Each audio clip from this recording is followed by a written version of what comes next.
Welcome to Follow Your Curiosity, where we explore the inner workings of the creative process. I'm your host, Nancy Norbeck. It's no secret that a lot of creative people absolutely love doing their creative work, but seize up at the idea of selling it. I invited Annie P. Ruggles, also known simply as Annie P., to the podcast to share why selling doesn't have to be evil and how to get around our fears and worries involving selling creative work. Annie, a former theater kid, now runs the Non-Sleazy Sales Academy, which aims to help those of us who are marketing and sales averse get our work into the world in an ethical way we can feel good about. We talk about the myth that arts and humanities degrees are worthless, why selling and buying are things we do all the time, how to price creative work, how to avoid falling into the trap of creating solely to make money, and more. Here's my conversation with Annie P. Ruggles. Annie P., welcome to Follow Your Curiosity. Thank you. I am really looking forward to this conversation because I think it's going to be an important conversation. But before we get to the specific reason that I asked you here, on top of the fact that you're awesome, the question that I usually start everybody out with is, were you a creative kid or was it something you discovered later in your life? And you can define creative however you want. I think I was definitely in the category of creative kid. And I think being an only child helped, because if I wasn't a creative kid, what would I have done? You know what I mean? I didn't have anyone being like, let's go outside and pretend that the yard is a jungle. Let's, try to jump off the roof. I don't know. I didn't have any other outside force. And so if I wanted to have a good time, I had to make my own good time. If I wanted to escape, I had to make my own escape. So, yeah. Fair enough. Mom and dad encouraged all of that, or were they just kind of hands off? And I mean, I don't think the roof jumping was something on their agenda. Nor do I know that that's the example that came out of my mouth first. Whoops. No, but my parents are lovers of art. And I'm lucky that I also lived with my grandparents growing up, and my grandma could eat a book in one bite. Magnificent. I don't know how she did it, but dang, she would just unhook her brain and shove the book in. And so I saw that as well too, as there are so many possibilities out there, because, my dad was always listening to music, or my mom was watching great shows or taking me with her on the road. My grandma was always reading. So I think once I got to the point where I was making my own taste in things, and I was tinkering and crafting and putting on little plays and stuff like that, I think they were pretty much just like, well, we couldn't stop her if we tried, so we may as well build her a stage, which is what they did. See, that is a level of dedication and encouragement that is rare but amazing. Oh, yeah. The whole family was involved. My grandma made all the costumes. My grandpa built the set. My dad hung the lights, and my mom taught me every musical imaginable. So it was perfect. Family affair. That is so fantastic. Seriously, it is. Fast forward to 18, I'm like, hey, I want to go to art school. And my parents were like, yeah, we know. Oh, and then they're looking at each other and they're like, well, we shouldn't have built her that damn stage. No, I'm kidding. They didn't. They were very supportive. Even then, when I did pursue and receive a degree in musical theater performance. So, yeah.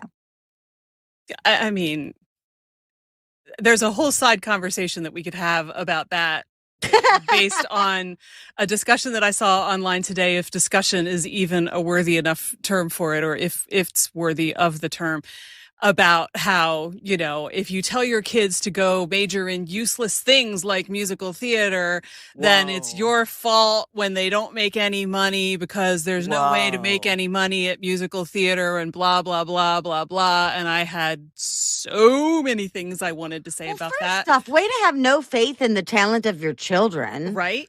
Like, there are lots of people that make really good money in musical theater, and everybody else figures it out.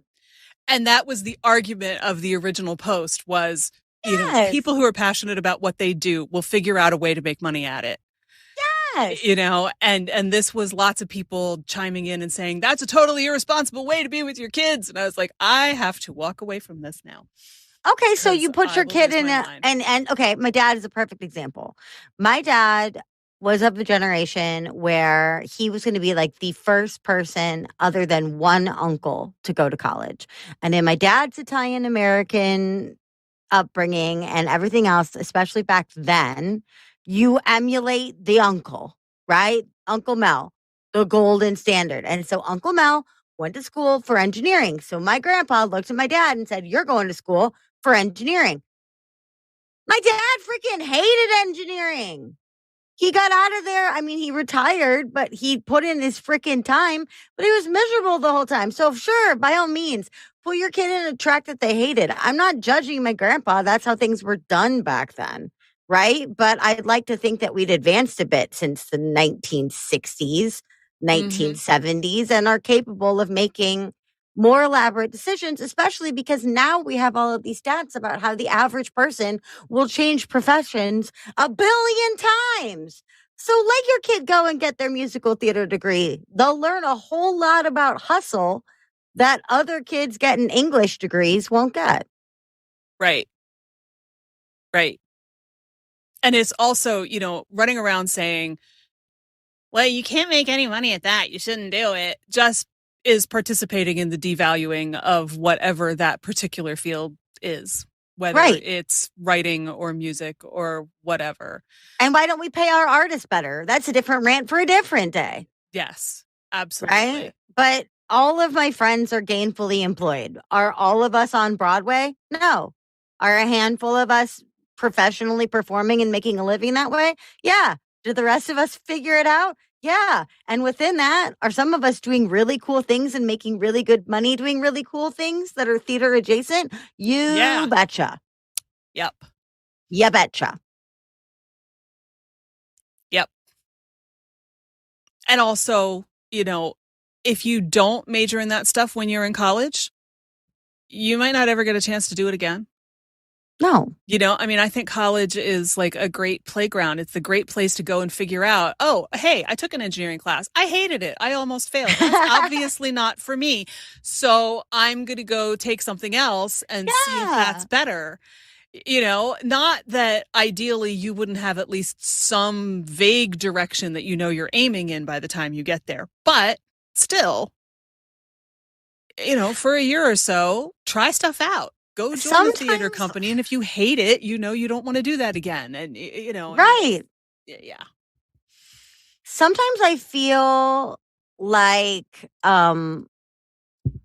sometimes I feel like I should go back and get an advanced degree in something really practical, like accounting or business or something.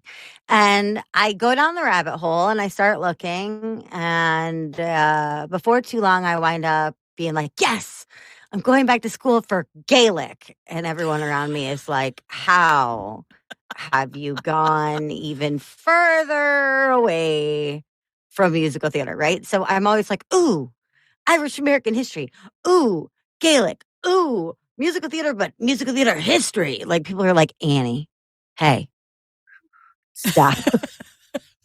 Stop. Like, they're not trophies. They're degrees. They cost a lot of money and take a lot of time. And what on earth am I planning to do with a master's in Gaelic? I don't know. So I'm not currently pursuing one. But the temptation has been there, and it will rise again. I know myself. It will come again. And ladies and gentlemen, now you know why Annie P and I get along so well. Yep. Yep. We are so cut from the same cloth that way. It's crazy. Well, before we end up plotting our next 17 podcasts for another day, speaking of making money, how did you get from a degree in musical theater to being the doyen of how to sell stuff without feeling scummy about it. Thank you for using the word doyen first and foremost. Like, you were just saying, like, to everybody, oh, we're cut from the same. I mean, yes, we're cut from the same vocabulary for jerseys. All right. How does a kid with a musical theater degree wind up here? Theater marketing. I live in Chicago. It is magic. We have more theaters per capita than anywhere else in the US. Take that, New York City. We do. But I needed a job in, I almost said high school. Ugh. I needed a job. It feels that long ago. I needed a job in college. And a bunch of my friends worked at Broadway in Chicago who run the big touring companies and our huge sit down Broadway productions. And I was their receptionist. And then they liked me. So they were like, let's do quirky stuff with Annie, like make her host the Wicked Singing Contest where children sing the same 8 bars of Popular for hours on end. And I had to like wrangle that. And it was a lot of fun and quirky and weird. And I could have done that job forever because it was just like crowd control and making kids happy and doing fun stuff and hosting spelling bees with the cast of 25th annual Putnam County Spelling Bee and fun stuff like that. So I thought I was just going to do that forever. Like receptionist who acts at night, who occasionally does these weird, quirky things. No, they had other plans. The current, at the time, marketing assistant quit in like a miserable fit, quit. And Broadway in Chicago really only inside hires. And so they needed a marketing assistant pronto. And they were like, her, she's already proven that she'll do exactly what we want her to do and not ask for very much money. Her, she's perfect. And I went to work with no training. The next day I was working on ad stuff for Wicked and Jersey Boys and all these huge shows. I was completely out of my element. I was freaking miserable.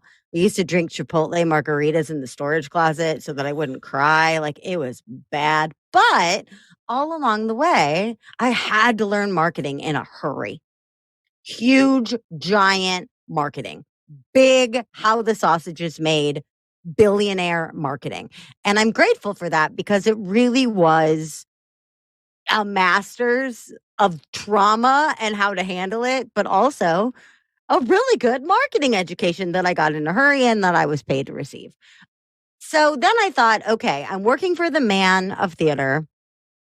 Yes, they are kind of the man. I love them, but they are kind of the man. I'm working for the man. How can I give back? How can I also do stuff that I care about? And I thought, well, I'm learning all of these big theater marketing hacks. I may as well go teach them to the teeny weeny theaters all over Chicago that my friends and I are doing shows in so that people can see our dang shows and we can make some money at theater. And so I went from big theater marketing to small theater marketing. And once I got out of Broadway in Chicago, I thought, a lot of small businesses operate like small theaters. There might be something else here. So then I did marketing and branding for super small businesses, mom and pop shops, and solopreneurs for about a decade. Nobody was making any money because nobody was willing to sell in a way that felt good to them because they didn't know how. I didn't know they were modeling me. I wasn't selling. We were all making a bunch of big, beautiful, shiny marketing for coaches and service providers. And then it occurred to me that nobody was selling and I had to figure that out. So once I started falling in love with selling, I started teaching it on the side, almost as penance to my clients who had been with me for the marketing stuff. Like, hey, your marketing was gorgeous. Look, can we make some money now? Can we try? And they did. And so I thought, there's a lot of people in the marketing and branding space. There are fewer of us in the ethical sales space. There are very, very, very few Muppet-esque me's in the sales space. Let's come hang out over here. And so I did. And that was 2019. So 3 years ago now since the pivot. So that's how a kid with a musical theater degree through the Wicked Singing Contest has wound up teaching sales to pre-6 and early 6-figure businesses. That's awesome. Mic drop. That was a lot. Because you're right. There are not, everybody will teach you marketing, but marketing is not the same thing as selling. Right. And, and there are so many people who get hung up on not wanting to market because they feel like it's scummy and evil and it doesn't feel good and yuck and I don't want to. I know I have to, but I don't want Mm-hmm. to. And that's bad enough. And then when you say, okay, but this flyer, this ad, this whatever is beautiful, but you still have to sell it because the ad is not necessarily going to do all of the work for you. Then Mm-hmm. those people, especially the right-brained creative people who just want to go make their awesome stuff, it's like sprinkling salt on a slug. Yeah. They just kind of like shrivel up, and I say this from experience, because I'm one of these people. You just kind of feel your whole body constrict. You're like, oh Yep. God, do I have to? Really? Yes, you do have to. You do. Which is why I wanted to have you come and talk to all of our lovely creative folks Mm-hmm. about why selling is not evil, or Yeah. to put it a better way, doesn't have to be evil. Right. Right. So look at it this way, creatives. A lot of you identify as artists, I'm sure. And artists manipulate on multiple fronts. Okay. Sculptors manipulate their medium. Painters manipulate paint. Actors manipulate words and emotions, right? Artists create to evoke reaction. It's not just saying that art is for the viewer, blah, blah, blah, blah. Don't at me. What I'm saying is there is a give and take response between art and consumer, between art and audience, right? And we want them to feel or do or think.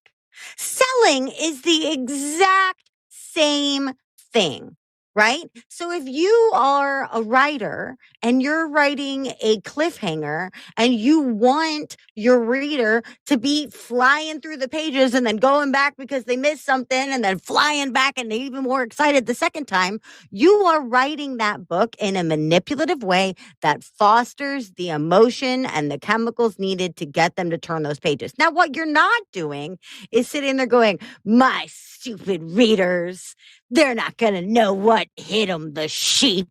They're going to turn this page and get them. No, right? You're not doing that. If I'm up on stage singing my heart out, some, Les Miserables death belt, and the audience is crying, I'm not going to stand up from the dead and go, gotcha. But if you're at a production of Les Mis and Fantine just croaked and no one in the audience is crying, that actor probably didn't do her job very well, right? Similarly, in sales, we are empowering people to make a decision, the decision to invest in us and with us or not. And there's emotion and thought that goes into that. And selling beautifully does guide people through feeling certain things. But again, it's with great intent. Where sleazy selling comes in is when we say, I'm going to manipulate you, your thoughts, your emotions, and your actions for my own gain, no matter what you want or need. All non-sleazy selling does is say, I'm going to lead you through a process of feeling, thinking, and doing so that you can make a decision. And if it's right for you, I will help you ultimately make that decision if we both agree that we're a fit. That's it. We take away no matter what they want, and we add if only they want, and that's it, right? But that's one of the main areas I see. Another area I see is that, yes, selling something that you made with your blood and your sweat and your tears and opening it up for criticism is weird. Okay? Mm-hmm. Criticism is harder than selling. Criticism, you are sending to someone and saying, please use your magnificent brain and either validate me or poke holes in this thing until I feel like I shouldn't have put it out in the first place. Critics are paid to be discerning and brutal and to get people to listen to them. The people you're selling to are generally not critics. They're people in need. And that need might be, I have a blank wall above my sofa and this room is boring me to death. And that need might be, my child with autism really only ever writes, and I don't know how to access his world or what he's thinking. I don't know how to connect with him in this way. Or the problem may be, I have this really incredible program, but it feels too precious to put a price tag on it. Whatever that is, you're solving a problem. It's weird because it's of you, right? But Adele gets paid to sing. We aspire to that. We all also have this starving artist mentality, like, oh, well, Van Gogh didn't sell the painting until after he died. Yes, he also cut off his ear and mailed it to a prostitute. I don't want you to do that either, y'all. Yeah, that's right? not your best move. Charge and receive. It's challenging, but it's a muscle. Does that make sense? It does make sense. It does make sense. But I can also hear somebody thinking about Van Gogh saying, well, yeah, he never sold anything, but isn't that why his art is so great? Because it was all his art that he just like made for him. And therefore, you know, he didn't know how great it was, but it was pure, or it was, you know, people throw weird words like pure around with things like art. How many layers of separation could there possibly be between pure and sellout? So many. So freaking many. And don't even get me to, well, if he had done commercial art, you know who did commercial art? Same period, Toulouse-Lautrec. You know where those commercial arts are now? Hanging in museums. Yep. A lot of what he painted were billboards. That's commercial art. You could call him a sellout. I dare you to try it. Right? Yep. But why do we think that consumption is corruptible? If you want your art to be completely pure, you'd have to hide it under your bed and never let anybody see it. Right? And all of those people had outside influence, and all of them had needs. He may have not sold paintings, but he sold his brother and sister-in-law on financially supporting him. He had patrons who would give him canvases and materials. He had models who believed in his art. So no, maybe he sold one painting at full painting price back then, but he did a hell of a lot of selling by showing up authentically and not shying away from the fact that he was doing his work. So I'd argue that he was a phenomenal salesman. He just didn't make much money. That is such an interesting thing to say, because we all think that being a phenomenal salesperson equals making lots of money. Mm-hmm. But that's because they're looking at it as cash collected, which it is. That's the goal of sales, is profit, right? Revenue. Yay. But so many of us are selling all the time. Performing artists, if you are auditioning, you are selling yourself, quite literally. Pick me, not them. Right? If you are a director, same thing. They want to do another production of King and I. You have a million new ideas for a fresher version. Pick me, not them.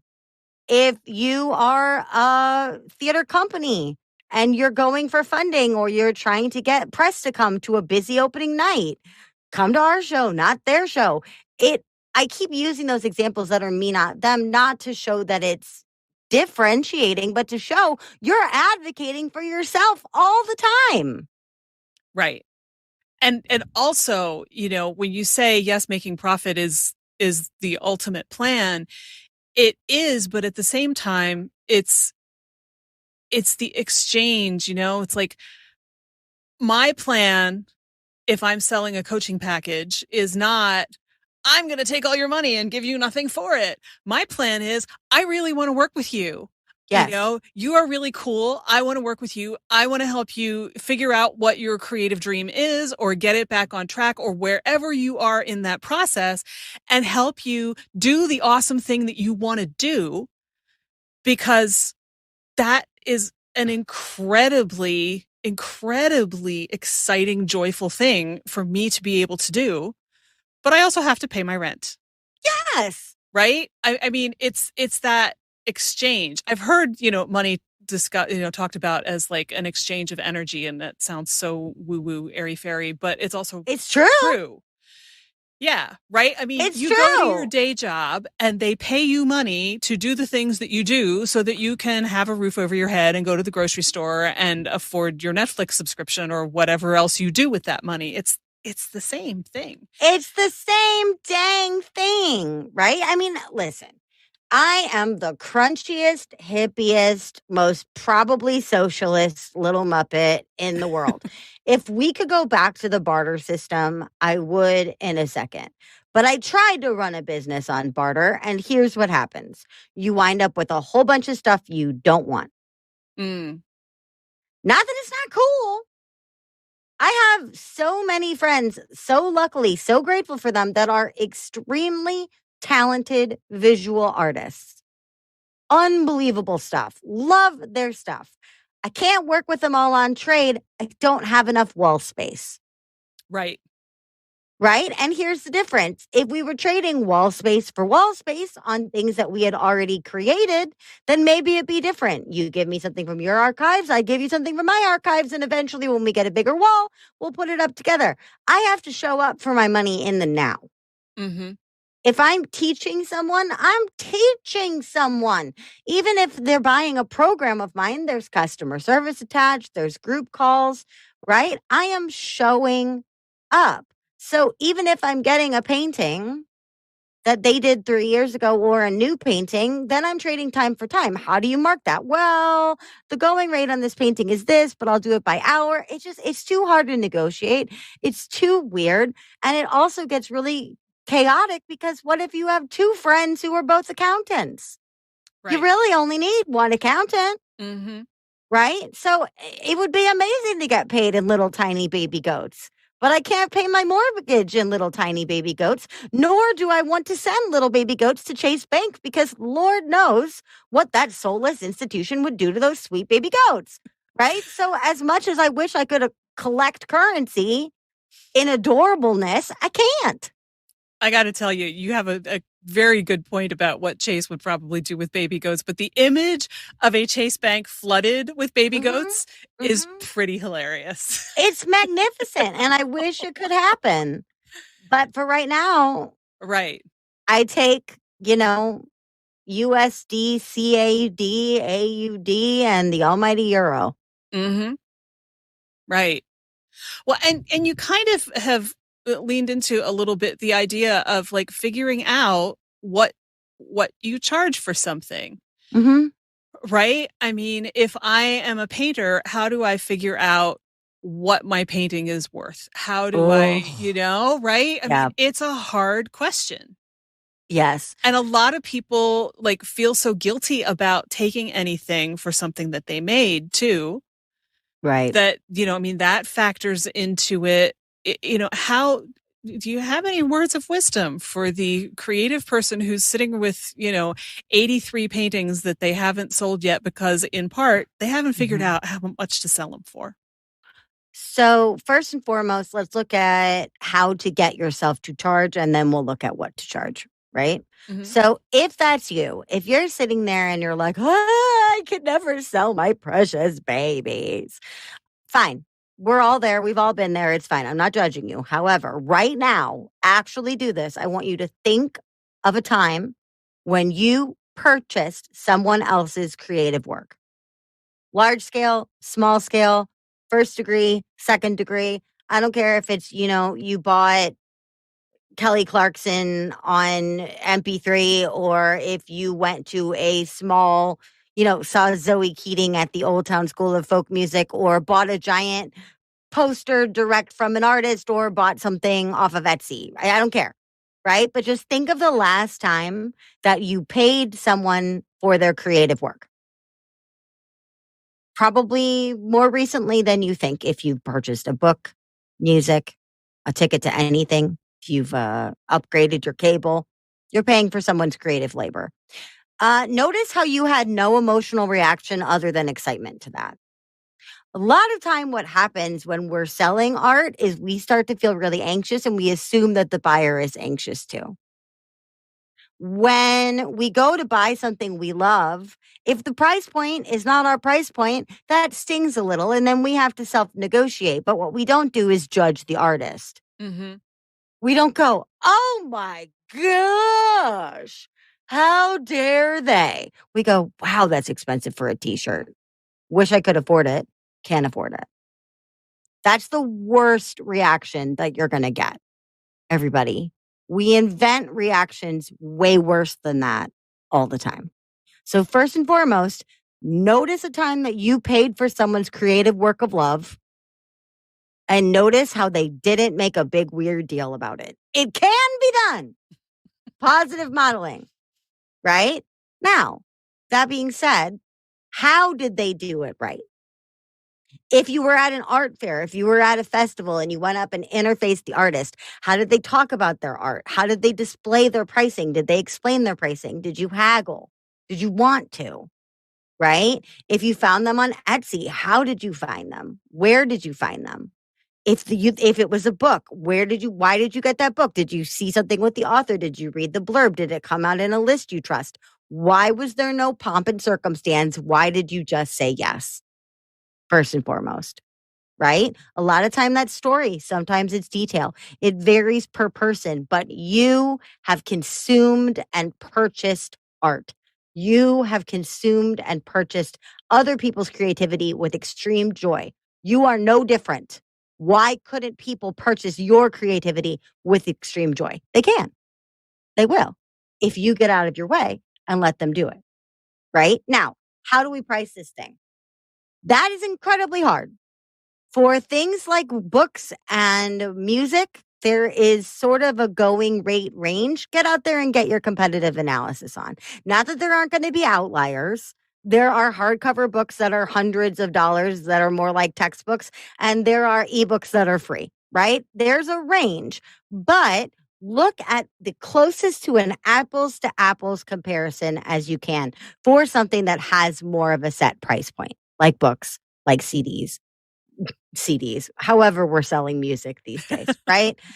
Theater tickets, live event tickets, similarly. There's an expected price range. Get in there and see what that looks like. Now, fine art and services are very different because, a painting down the street, a little kid's chalk doodling is worth 50 cents.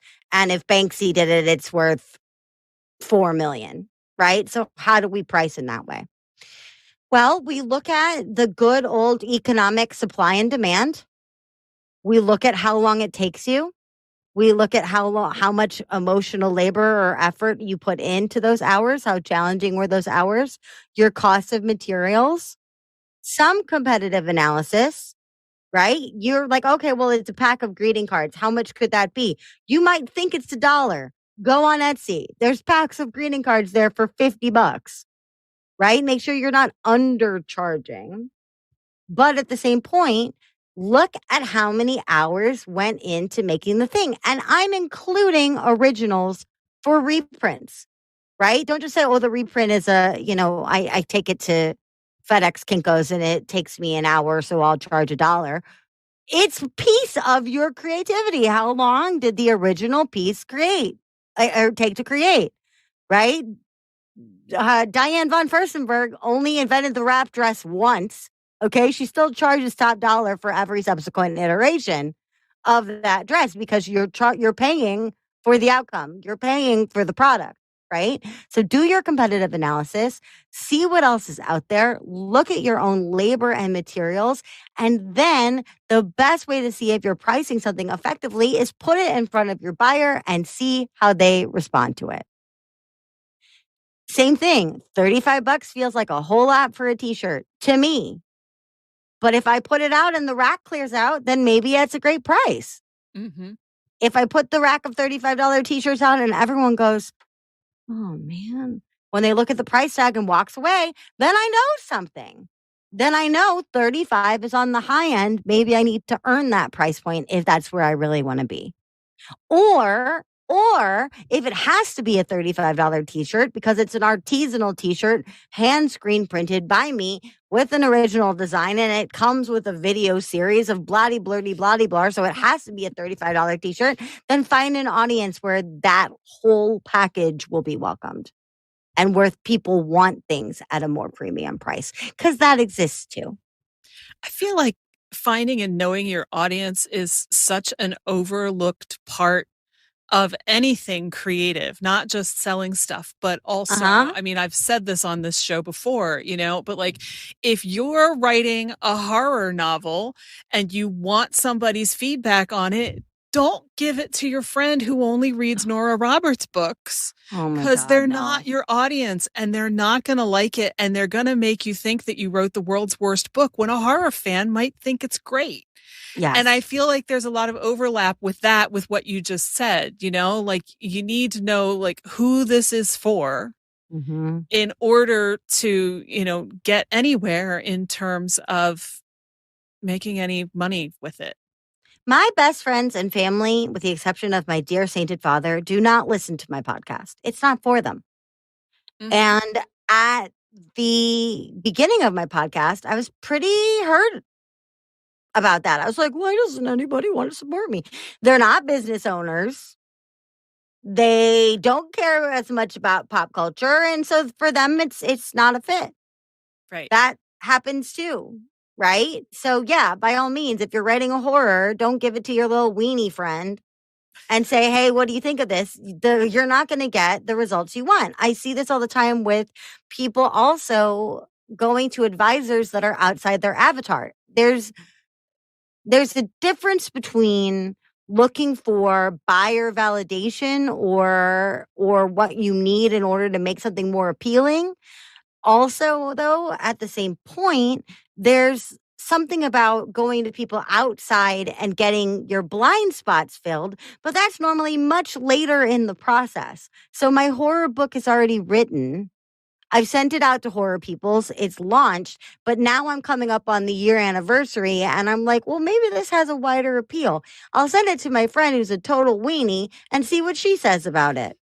Let's see if it's a weenie friendly book. And then I can do a whole campaign that says if Georgette likes it, it must not be that scary, right? Like, there are reasons to fill in gaps and look for blind spots, but it's not in your pricing and it's really not in your positioning. At least not round 1, 2, or 3. This is so interesting because I'm flashing back to where we started, talking about all of these people who are like, it's parental malpractice to send your kid off to school to get a degree in Oh. musical theater because they'll never make any money. And I'm just curious, like, where have you seen people defy that and turn, in some unexpected way that's not landing a starring role on Broadway? Mm-hmm. And actually showing that, yeah, there are other ways to take something like a theater degree and make money at it. And it's not all about being a doctor, lawyer, or engineer if you want to actually keep a roof over your head. Oh my gosh. All right. Theater kids doing cool things. The sky's the limit. Last week, I interviewed a really incredible guy named Ron Ben Joseph. Ron Ben Joseph is a speaking coach for women entrepreneurs and executives. And he has this really great comedy background. And so instead of being like a super polished platform speaker, he's really helping these high domain expertise women really just get their point across in a lovely, relatable, brilliant positioning way. He's got a theater degree, just like me. A lot of us go into product positioning. A lot of us go into sales. We make incredible assistants and then we learn the business and we get promoted from within. I have had friends that have been the assistant right hand of Tony Award winning playwrights because they understand the business. I've seen people that are on the acting side write plays, direct plays, launch their own theater companies, launch nonprofits that connect kids to theater. I mean, it's whew, so many options. So, I mean, that's just off the top of my head. I love So it. many. So, I mean, they're all my friend Rose was here directing an opera, and my friend Tony came in to do movement and intimacy coordination, right? Like there's all of these other things that go into making art as well.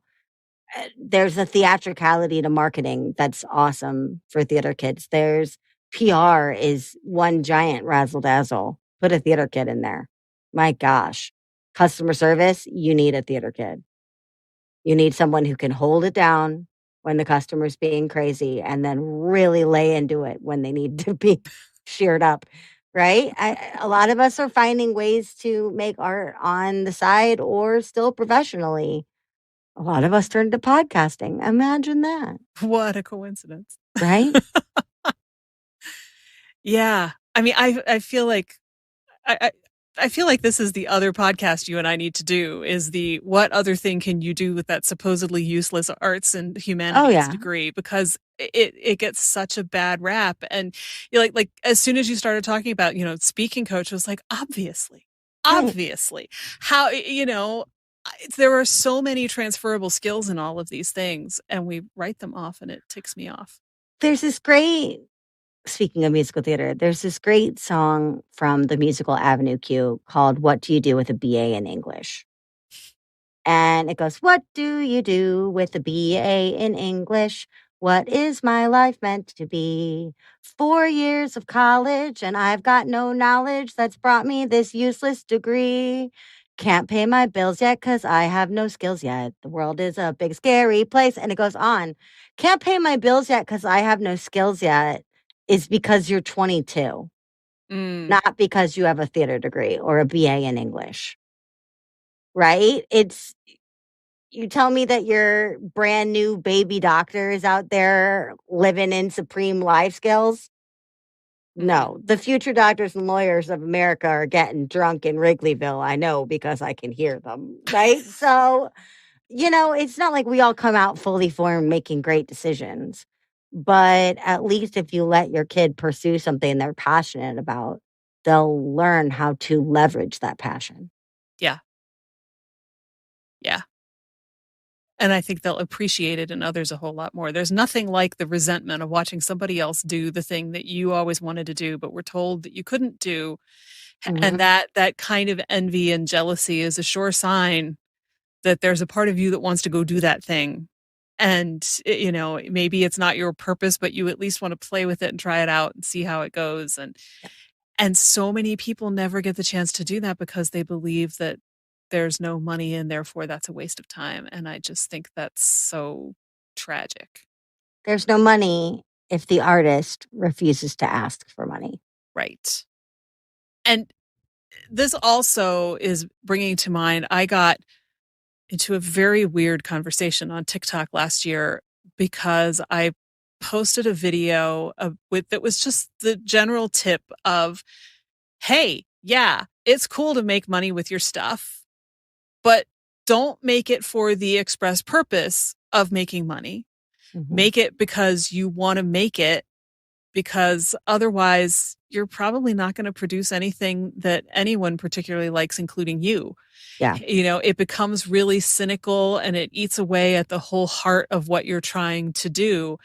And I had one very persistent commenter who was saying that was incredibly privileged and that people need to pay their rent. And I'm like, I'm not saying don't pay your rent. I'm saying, work on your creative stuff until you're at a point where you feel like you can sell it, Mm-hmm. and then sell it, but don't make it for the express purpose of selling it. And the whole nuance just got completely lost in a way I really didn't expect. And, it was kind of like, how, because this person kept saying, but that's not what you said. I'm like, I did not Oh, say, don't sell things and it's bad to make money from your art and you should live, in the back of your minivan. yeah. It's a different thing. You may need to do something else until you get to the point where you feel like you're ready to sell your work and you've figured out who you are as an artist or a creative person and what you want to put into the world. Yep. But I think we get really screwed up if we focus first on the selling rather than what is it that I want to make today? What is it that is calling to come into the world through me? I think that that's really vital. Well, let me show you what that looks like in practice. What comes up for me when you talk about that and this lovely TikTok commenter. I still remember her name. It's like, yes, you do need to pay your rent, right? But so a couple of months ago, I was lucky enough to go to Fan Expo Chicago, which is Chicago's Comic-Con. And I interviewed 14 artists on the Artist Alley and Expo floor about pieces of pop culture that inspired their work and their business. And it was amazing because if I saw one stormtrooper, I saw 57,000 stormtroopers, but none of them were the same. Mhm. None of them were the same. They all had their own spin on everything. And I was asking these artists to give other artists advice. And they're saying, bring your best stuff, bring you, go ahead and do it. They were all welcoming, welcoming, welcoming. Come on, let's go. There's room for you. You know, just don't bring recycling of somebody else's stuff. And I was thinking about, well, what do you mean by a recycling of somebody else's stuff? And they said, well, anybody can do variations on a theme. That's not recycling. Recycling is when your heart's not in it. And I thought about that. And every single one of those 14 people either told me in the interview or told me off mic the kind of art that they don't make. And most of them told me, well, a lot of people have asked me to blah, blah, blah, but I don't blah, blah, blah. What's coming to mind right now is Drew Blank. Drew Blank is this amazing guy. He's got this great art style called fake records, real art. So he makes 12.5-inch prints front and back of records based on pop culture, but the records don't exist, right? And he's got everything. He's got Schitt's Creek, The Muppets, Pee-wee, Breaking Bad, you name it, Princess Bride, you name it, he's got it. And then I watched as somebody came up and went, do you have blankety blank insert anime name here? And he went, nope, I don't. And then he looks at me and goes, anime. The kids love anime. I have no anime. I said, why don't you have any anime? And he said, because I don't like anime. Drew would be recycling and phoning it in and mass marketing if Drew decided to follow the money into anime, knowing full well he's tried it and doesn't like it. Right? He's tried it, but he doesn't like it. Similarly, I went to my dear friend Katie Elhofer, who makes these incredible, she's got $1 million business. She makes this incredible cosplay, ready to wear, and is a professional cosplay designer. And I was like, you need Teenage Mutant Ninja Turtle hoodies. And she said, no, I don't. And I said, why? And she said, it's not my fandom. I make art for what I know. She doesn't want to go out and learn Ninja Turtles to the point of ravenous fandom. So she's not going to make sweaters for them. Yeah. I mean, imagine if she did try to make stuff without knowing much about it just because somebody asked her to.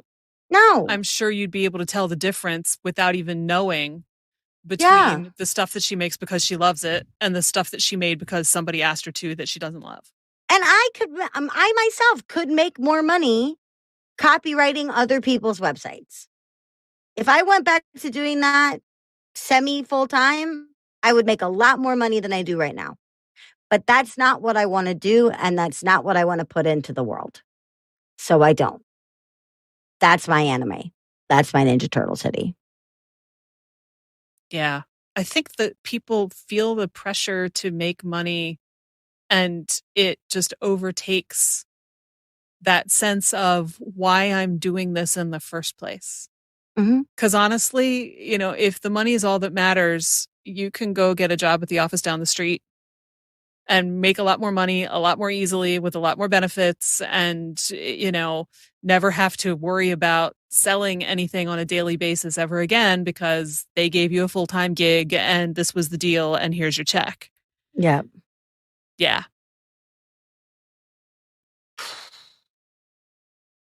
Yeah. That's my official response to that. Just it's so easy to get mired down in that place.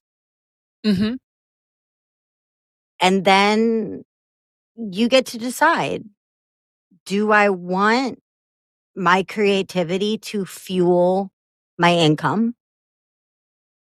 And or do I want my creativity to fuel my soul? You can do both. Something can fuel you in multiple ways. But if the answer is both, you have to work at both. Mm-hmm. And if you're not willing to work at both, then maybe just save your creativity so that it fuels your life and not your pocket. Yeah, I mean it's a big thing, There are people, you talk about your dad the engineer. My dad's an engineer. My dad loves being an engineer, but my dad would probably die if you told him he could never sing in a choir again. Mm-hmm. And what I was told growing up was you do the creative things on the side as a hobby, you don't do them as a job. Yeah. And I think a lot of us heard that and we have to kind of wrap our heads around the idea that no, actually I could do this as a job. But Yeah. but you have to weigh, how much time and energy do I have to put into that? Is that really where I want to land? Or am I better off doing it as a hobby? Or, this is really my thing. This is what I want to do. So I'm going to put in Mm-hmm. the time and the energy and I'm going to figure out how to make money doing the stuff that I love, even if it's not getting up on a Broadway stage, Yeah. and it's not a one size fits all thing. And I think that we tend to hear that it's a one size fits all thing, whether it's you can't Mm-mm. make money doing that or you do that as a hobby or, yeah, you can make money doing that, but you have to work really, really hard and, live in your little garret where you'll starve to death. And none of those things is really strictly true. It's just dependent on where you want to put your energy and your time and your effort and Mm-hmm. whether or not you can figure out the way to do the supposedly you're going to starve stuff where Yeah. you don't starve that might be something cool and new that nobody else has ever done before. Right. It's Yeah. just a matter of how, to use your word from before, pure it's important to you to keep it, how chaste and lovely, and also what you're willing to sacrifice for your art. In that, if I had stayed in musical theater, I would have expected a lot of traveling, time away from my family, really long hours, restrictive diets, bleeding feet, right? And I would have been like, that's the cost of the job. Mm-hmm. Selling your art is the cost of your job if you make it your job, just like bleeding feet and long hours. So I decided that I didn't want to compete with my friends. I decided that auditioning wasn't great for my mental health. I decided that I was going to stop for a while and see what else was out there for me. I made that choice because I didn't want to put in the work of honoring the others' expectations and demands. Mm-hmm. That doesn't mean that I went into a job with no expectations and demands, right? Right. So, are you willing to break your feet? What, and, I got to tell you, when you put it that way, being willing to sell a painting sounds a hell of a lot more appealing than destroying your feet. Yep. Because boy, do mine hurt just hearing you say that. Yep. Right. I would much rather sell a painting, an album, or whatever it is, Mm-hmm. than deal with that. Yep. I mean, look at these actors who lose 60 pounds, gain 60 pounds, get divorces, wind up having all of that. It's a weird cost to do in business, right? But next time you don't want to sell something, go find a friend who's a professional dancer and ask to see their feet and say, they have that. I have sales. Yeah. Which is not to denigrate the professional dancer either. Oh my it's God, different choices for different people. It's incredible. The sacrifice, the brilliance, the talent, the perseverance, the pain management. I mean, it's unreal. But dancers are some of the most disciplined, driven, eye on the prize, dedicated people I've ever seen. And they have the scars and the bumps and the bruises and the doctor's bills to prove it. Yeah. Because they've put in the work. The rest of us just don't normally get doctor's bills when we overexert. Right. Right. But it still, I think, is a really valuable perspective. Like, the idea that selling is painful pales in comparison to something like that. And it doesn't have to be painful. Right.